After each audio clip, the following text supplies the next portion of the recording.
There is a crime against the Sunnah though. There's a crime against the Sunnah that I want to warn myself of and all of you of. And that is when you say something is Sunnah and it's not. Or when you say something is Sunnah but you don't really understand how and when that Sunnah was established. So you draw your own conclusions about that Sunnah, that Hadith. The thing about a Hadith is, for example, that the Prophet ﷺ said it at a certain place. He said it to a certain group of people. He said it to a certain family.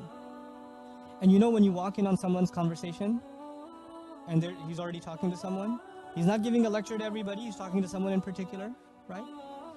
Could it be that he's dealing with a special situation? It could be, right? Now if you don't know that, you would think that he's giving a policy for what? Everyone. So you have to know background. You have to know context for the Sunnah. You can't just read the translation of a Hadith and say, I know what that means.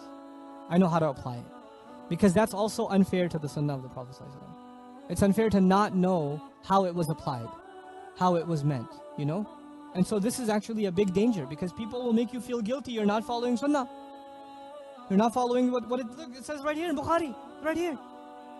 But when you ask the question, when was this said? Who was this said to? How was it understood? How was it acted on? What are the other subject matters on this same Hadith? How do you do it? You know, when I got into this subject, I noticed, I don't go on Facebook and Twitter or whatever. I'll just post something beneficial or something, or my team will do it. I don't have time for social media personally. They do a good job, alhamdulillah. I think. I don't know. You know.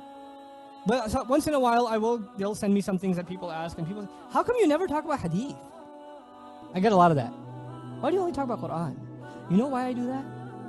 Because I love the Sunnah so much that I'm scared to talk about it, something that I don't fully grasp. When I have a question about a Hadith, I literally fly. I'll take a flight to a muhaddith and sit with them and ask them. Because I want to understand it properly. Because it's happened too many times in my own life. When I was learning about Islam, I learned about a hadith, and I sat in a halaqah, and somebody explained it to me, and I thought I knew what it meant, and later on I found out that was completely wrong. It was completely missing the entire context. And I got so scared that I'm gonna hear the messenger's words and not be able to decipher. You know, Quran studies I've been doing for 15 years, I kind of know what to do. I know which tafasir to go to, which language sources to go to, which books to study. But hadith science is a complicated science. It's a deep science. I don't have the brain cells for it. But there are some people I know that do, alhamdulillah.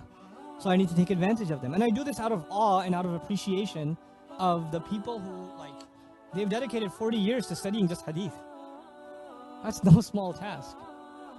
And they sit there, and then there are people who've maybe got a copy of, they don't even have a copy of it, they have a Google version of the books of hadith, and now they're ready to own the Sunnah of the Prophet ﷺ. And they compare themselves to these ulama. It's so silly. It's just silly. One of my teachers, one time he said that he was teaching a hadith, and one of those students was one of those Google students sitting in the class. He goes, Shaykh, man qala hadha? Who said this hadith? What's your daleel that this is sahih? So the Shaykh says,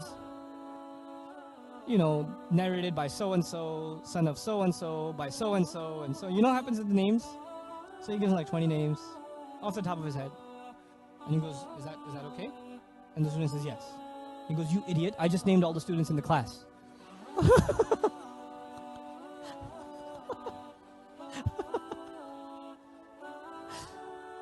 People want to feel like they're, I got the authentic daleel. You don't know what you're talking about.